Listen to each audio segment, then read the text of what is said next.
तो नमस्कार दोस्तों। आज का हमारा टॉपिक है difference between and the similarities between IFRS and Indian as. देखिए जी, नाम से क्लियर हो रहा है इंटरनेशनल फाइनेंशियल रिपोर्टिंग स्टैंडर्ड और इंडियन अकाउंटिंग स्टैंडर्ड्स। सिमिलर सी बात है कि इंटरनेशनल मतलब जो कंपनीज इंडिया में ऑपरेट नहीं हो रही हैं अक्रॉस द ग्लोबल यानी इंडिया के अलावा कहीं और डिफरेंट कंट्रीज़ में ऑपरेट हो रही हैं, तो उनको इंटरनेशनल अकाउंटिंग रूल्स फॉलो करने के लिए बोला जाता है, जो कि आईएफआरएस होते हैं। यानी उनको आईएफआरएस बोल दिया जाता है। और जब इंडियन अकाउंटिंग रूल्स हम फॉलो कर रहे हैं, जो बिल्कुल बिल्कुल इंडियन वर्जन ही माना जाता है आईएफआरएस का, these are called Indian accounting standards. तो डिटेल में इन दोनों के बीच में हम आज देखेंगे कि दोनों में सिमिलैरिटीज़ किस चीज़ की है, यानी दोनों में क्या क्या सिमिलर बोला गया है, क्या क्या सिमिलैरिटीज़ आपको देखने को मिलती हैं, क्या क्या सेम सेम चीज़ें दोनों में फॉलो होती हैं। और दूसरी तरफ हमारा मेन फोकस होगा कि अगर सिमिलैरिटी भी हैं तो कुछ डिफ्रेंशिएशंस भी दिखेंगे, क्योंकि इंडिया कुछ अपनी अप्रोच के साथ चलता है और ऑफ कोर्स ग्लोबलाइज अप्रोच कुछ अलग ही होती है। तो इन दोनों में डिफरेंसेस भी अंडरस्टैंड किए जाएंगे। तो ये प्रॉपर क्वेश्चन आपका डन हो जाएगा। तो चलिए बिना किसी देरी से करते हैं शुरू। लेकिन उससे पहले आप में से किसी स्टूडेंट को कॉमर्स सब्जेक्ट से रिगार्डिंग कोई नोट्स या क्लासेस की रिक्वायरमेंट है तो आप हमसे कॉन्टैक्ट कर सकते हैं। नोट्स आपको टेलीग्राम चैनल पे दे दिए जाएंगे। लिंक चैनल का वीडियो डिस्क्रिप्शन में मिल जाएगा और क्लासेस की डिटेल भी आपको वीडियो डिस्क्रिप्शन में दे दी गई है। Let's start. सबसे पहले अगर बात करें IFRS, that is international financial reporting standards, these are actually the accounting rules, set of accounting rules जिनको हम ग्लोबलाइज बेसिस पे इस्तेमाल करते हैं। यानी ये वो globalize set of accounting rules होते हैं जिनको बहुत सारी कंपनीज यूज़ करती हैं अपनी फाइनेंशियल स्टेटमेंट्स को कंसिस्टेंट वे में प्रिपेयर एंड प्रेजेंट करने के लिए अक्रॉस द डिफरेंट कंट्रीज। देखो, एक तो ये तो है नहीं कि हमेशा हर कंट्री इंडिया में ऑपरेट हो रही है, डिफरेंट डिफरेंट कंट्रीज में भी ऑपरेट हो रही हैं कंपनीज। तो वो companies IFRS, that is in globalised जो अकाउंटिंग रूल्स हैं, उनको इस्तेमाल करती हैं अपने अपनी फाइनेंशियल स्टेटमेंट्स को कंसिस्टेंट मैनर में प्रिपेयर और प्रेजेंट करने के लिए, जिनको आईएफआरएस बोला गया है। अब एक्चुअली में जो इंडियन एएस है, यानी जो हमारी इंडियन कंट्री है, जिनमें मतलब जो हमारी इंडियन कंपनीज हैं, वो जो इंडिया में ऑपरेट हो रही हैं, वो आईएफआरएस फॉलो नहीं करते। क्यों नहीं करते? क्योंकि उनके लिए अलग से इंडियन इंडियन अकाउंटिंग स्टैंडर्ड्स बनाए गए हैं। और इंडियन अकाउंटिंग स्टैंडर्ड्स का मतलब है एक्चुअली में बिल्कुल लुक लाइक वो अकाउंटिंग रूल्स जो आईएफआरएस में फॉलो होते हैं, या फिर एक वो अकाउंटिंग रूल्स जो इंटरनेशनल अकाउंटिंग रूल्स को बिल्कुल मैच करते हैं। लेकिन उसमें जो मिर्ची तड़का लगाया गया है वो इस चीज़ का है कि इंडियन बिजनेस लॉज और टैक्सेशन को ध्यान में रखने के लिए ये रूल्स अलग से रखे गए हैं।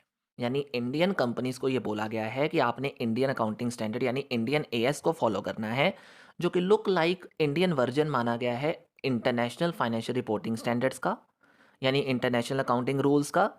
और इनको इस तरीके से मैच करवाने की कोशिश की गई है साथ में कि हमारे इंडियन बिजनेस लॉस को भी फॉलो रखा जाए, मतलब फॉलो किया जाए, और इंडियन टैक्सेशन सिस्टम को भी भूला ना जाए।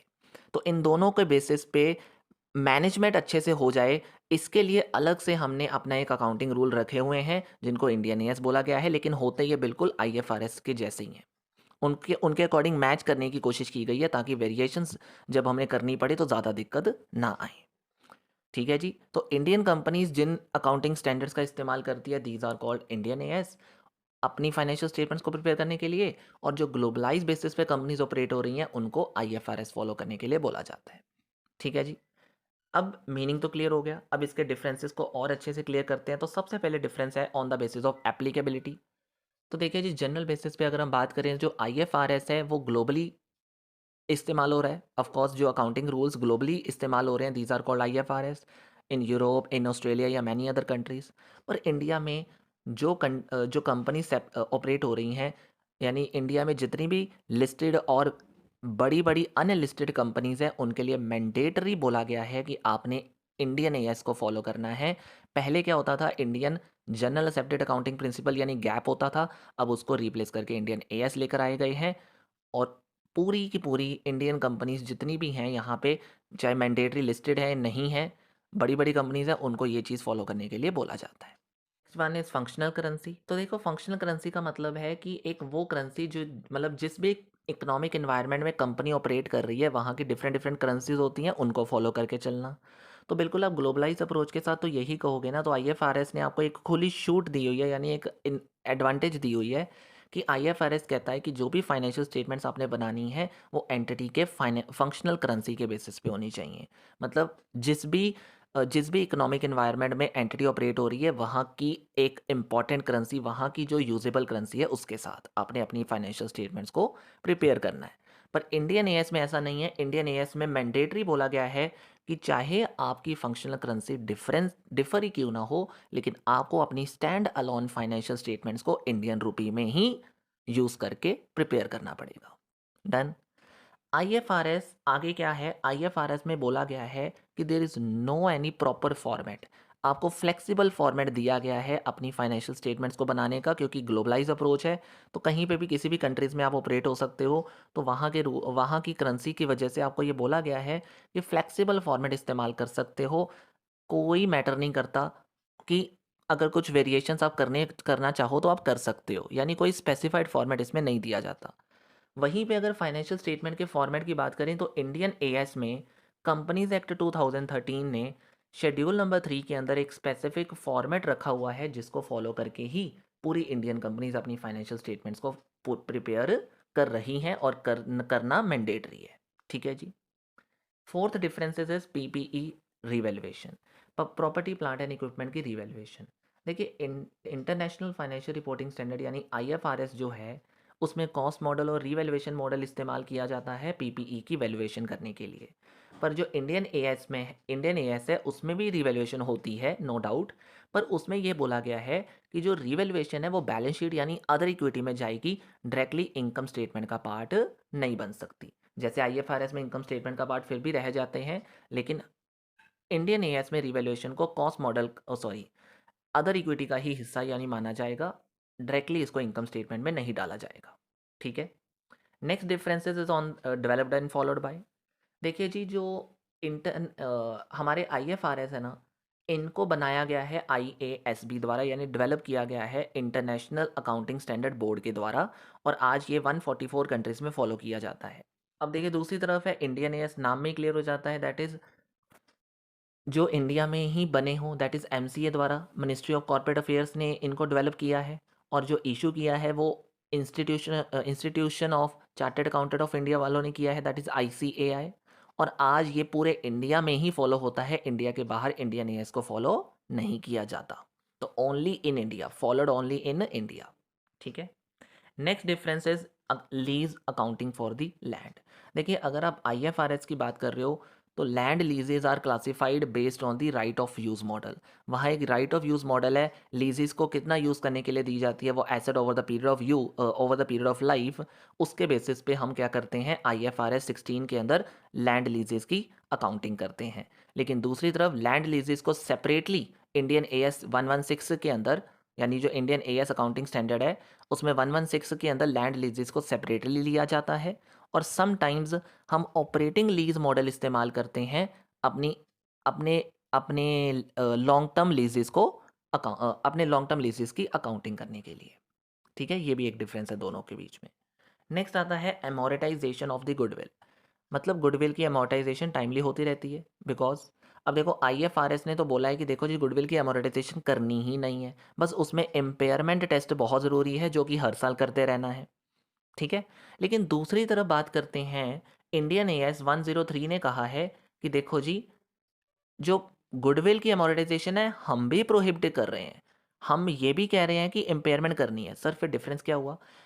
मेन डिफरेंस है कि आईएफआरएस ने एनुअल बेसिस पे बोला है, इंडियन एएस ने कहा है कि आपको स्पेसिफिक इंडियन रेगुलेटरी गाइडलाइंस को फॉलो करके करना है, बाकी कोई मैटर नहीं करता कब कर रहे हो इम्पेयरमेंट, ये मैटर नहीं करता। ठीक है। डिविडेंड रिकॉग्नाइजेशन, देखो आईएफआरएस के अंदर डिविडेंड रिकॉग्नाइज होता है जब भी डिक्लेयर हो जाएगा, तो जब कभी भी डिविडेंड डिक्लेयर हो जाएगा उसको हम रिकॉग्नाइज कर लेंगे। लेकिन अंडर इंडियन एएस आईएफआरएस में क्या है, डिविडेंड जब रिकॉग्नाइज होगा व्हेन डिक्लेयर्ड। ठीक है। लेकिन इंडियन एएस के अंदर dividend are recognized in the period in which they are approved by the shareholder. मतलब डिक्लेरेशन के टाइम पे आईएफआरएस ने क्या कहा है, हमने रिकॉग्नाइज कर लेना है, पर डिक्लेरेशन के टाइम पे नहीं। एक्चुअली जब शेयर होल्डर अप्रूव करेंगे ना, इंडियन एएस ने कहा है हम तब रिकॉग्नाइज करेंगे डिविडेंड को। तो दोनों में डिफरेंस है इस केस का भी। नेक्स्ट आते हैं and the last difference is deferred tax on revaluation. देखो जी, IFRS that is international financial reporting standard वालों ने कहा है कि defer tax is recognized on revaluation gain even if the asset is not sold. चाहे एसेट सोल्ड हो या ना हो, अगर रिवैल्यूएशन हुई है तो उस रिवैल्यूएशन गेन के ऊपर जो भी डेफर टैक्स बनता है वो आपने रिकॉग्नाइज करना ज़रूरी है। लेकिन इंडियन एएस वालों ने बोला है कोई ज़रूरत नहीं है डेफर टैक्स के बारे में जानने की, कोई कोई लेना देना नहीं है। चाहे एसेट सोल्ड, मतलब हाँ, एक चीज़ ये है, जब तक एसेट सोल्ड नहीं होती, लेकिन अगर एसेट सोल्ड हो जाएगी तब डेफर टैक्स रिकॉग्नाइज करना ज़रूरी है रिवैल्यूएशन गेन के ऊपर। मतलब unless the asset is sold, आपको कोई ज़रूरत नहीं है डेफर टैक्स को रिकॉग्नाइज करने की ऑन द रिवैल्यूएशन गेन। जब एसेट सोल्ड हो जाएगी सिर्फ तब करना है। दूसरी तरफ कहा गया है चाहे एसेट सोल्ड हो या ना हो, आपको डेफर टैक्स रिकॉग्नाइज करना ही करना है रिवैल्यूएशन गेन के ऊपर अंडर IFRS। आई होप ये चीज़ क्लियर हो गई सारी। ये थे differences. All these are the differences between the IFRS and Indian accounting standard. Now our connected point is what are the similarities are now in these points. क्या similarities हैं भाई? तो सबसे पहले सिमिलैरिटी आती है प्रिंसिपल बेस्ड अप्रोच के basis पे। देखो जी, सिमिलैरिटी मतलब होता है कॉमन थिंग दोनों में क्या है। तो IFRS फॉलो करते हैं principle based framework that allow the company to apply judgement in the financial reporting. मतलब ऑब्वियसली बात है, प्रिंसिपल बेस्ड फ्रेमवर्क है ना आपका, तो वही सेम फ्रेमवर्क हमने ऊपर भी डिस्कस किया कि इंडियन ASB दूरी नहीं बना रहा, वो कह रहा है हम आपको ही फॉलो करेंगे भाई। मतलब जो IFRS फॉलो कर रहे हैं वो प्रिंसिपल बेस्ड फ्रेमवर्क है, जिनको कंपनी, मतलब जिसमें कंपनी को बोला गया है कि आप अपनी जजमेंट इस्तेमाल कर सकते हो अपनी फाइनेंशियल रिपोर्टिंग को देने के लिए। और उधर इंडियन एएस ने कहा है हम भी प्रिंसिपल बेस्ड हैं, हम आपकी अलाइनमेंट, मतलब हम आपके साथ अलाइनमेंट करके चलेंगे। तो कुल मिला के जो IFRS करेगा वही इंडियन एएस में होता हो आपको नज़र आ जाएगा। ठीक है, तो अगर कोई इंडिया में कंपनी ऑपरेट कर रही है अंडर द इंडियन एएस, वो सेम जजमेंट अप्लाई करेगी अगर कोई IFRS बेसिस पे हो रही है किसी और कंट्री के अंदर, किसी और कंपनी के द्वारा, मतलब उसके अपनी किसी और कंपनी के द्वारा। ठीक है जी, तो जो IFRS में प्रिंसिपल बेस्ड फ्रेमवर्क में अपनी जजमेंट इस्तेमाल की जाएगी वही जजमेंट को अलाइन करके इंडियन एएस में डाला जाएगा। सिमिलैरिटी हो गई।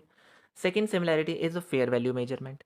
देखिए IFRS 13 ने ज़्यादा फोकस किया है फेयर वैल्यू मेजरमेंट के ऊपर, specially for financial instrument, investment property and biological asset. और सिमिलरली इंडियन AS 113 यानी 113 113 ने भी सेम अप्रोच फॉलो की है अपनी एसेट एंड लाइबिलिटी को फेयर वैल्यू में ट्रीट करने के लिए।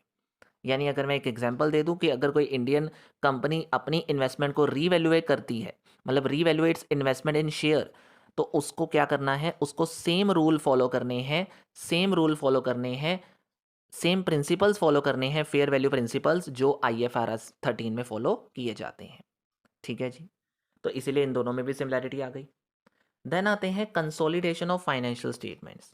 देखिए IFRS 10 डील करता है कंसोलिडेशन ऑफ फाइनेंशियल स्टेटमेंट के बेसिस पे, जिसमें उन्होंने बोला है कंट्रोल क्राइटेरिया होता है, that is power, exposure and influence के बेसिस पे हम अपना कंसोलिडेशन देखते हैं। वहीं पे इंडियन AS 110 ने भी सेम कहा है, हम भी इन्हीं बेसिस के ऊपर क्या करते हैं, कंसोलिडेशन को चेक करते हैं। तो इसीलिए बोला गया है कि अगर एक पेरेंट कंपनी है इंडिया में, उनको अगर किसी मतलब अगर अपनी, मतलब must consolidate a subsidiary where it hold the decision making power just like Indian, just like IFRS 10। तो सिमिलैरिटी एक ये भी है कि जो क्राइटेरिया IFRS में बोले गए थे सब्सिडरी की कंपनीज को, मतलब सब्सिडरी को कंसोलिडेट करने के बेसिस पे, सिमिलर वही चीज़ इंडियन एएस में फॉलो की जाती है, वही बेसिस पे वो काम होता है जिन बेसिस पे IFRS में होता है। ठीक है जी। Then one is revenue recognisation. देखिए IFRS में ये बोला गया है कि हम 5 स्टेप मॉडल का इस्तेमाल करेंगे रेवेन्यू रिकॉग्नाइजेशन को करने के, मतलब रेवेन्यू रिकॉग्नाइज करने के लिए, specially based on the contract identification and performance obligation. और सिमिलर ही इंडियन AS 115 ने भी यही कहा है कि वही 5 स्टेप मॉडल हमारे लिए इस्तेमाल होगा। तो फॉर एन एग्जाम्पल बेसिस पे अगर आपको अच्छे से क्लियर करूं, कहने का मतलब मेरा ये है कि अगर एक सॉफ्टवेयर कंपनी है इंडिया के अंदर, वो कोई सब्सक्रिप्शन बेस्ड सर्विस को सेल कर रही है, तो उसको अपने रेवेन्यू को रिकॉग्नाइज करना है कॉन्ट्रैक्ट परफॉर्मेंस ऑब्लिगेशन के बेसिस पे। लेकिन वो कॉन्ट्रैक्ट परफॉर्मेंस ऑब्लिगेशन जो भी फॉलो करेंगे वो इंडियन AS 115 के बेसिस पे करेंगे, और 115 के बेसिस पे जो भी फॉलोवेशन की जाएगी, मतलब जो भी हम फॉलो करेंगे वो IFRS के साथ सिमिलर होना होना चाहिए या होता ही है। आप ये कह सकते हो दोनों की अप्रोच सेम होती है, यानी जो 5 स्टेप मॉडल उसमें है वही इसमें है। जो कॉन्ट्रैक्ट बेस्ड आइडेंटिफिकेशन और परफॉर्मेंस ऑब्लिगेशंस उसमें होती हैं, जिसके बेसिस पे रेवेन्यू रिकॉग्नाइज होता है, वही इंडियन AS 115 में अडॉप्ट किया जाता है। अगर हम नेक्स्ट सिमिलैरिटी की बात करें तो there is a similarity in the financial instrument as well. देखिए जी, ऑब्वियसली बात है कि IFRS 9 ने फाइनेंशियल इंस्ट्रूमेंट्स को डील करना शुरू किया है, जिसमें ये बोला जाता है कि फाइनेंशियल इंस्ट्रूमेंट्स को क्लासीफाई किया गया है एमोरेटाइज कॉस्ट के बेसिस पे, FVTPL that is fair value through the profit और लॉस, और दूसरी तरफ है fair value through other comprehensive income यानी FVOCI।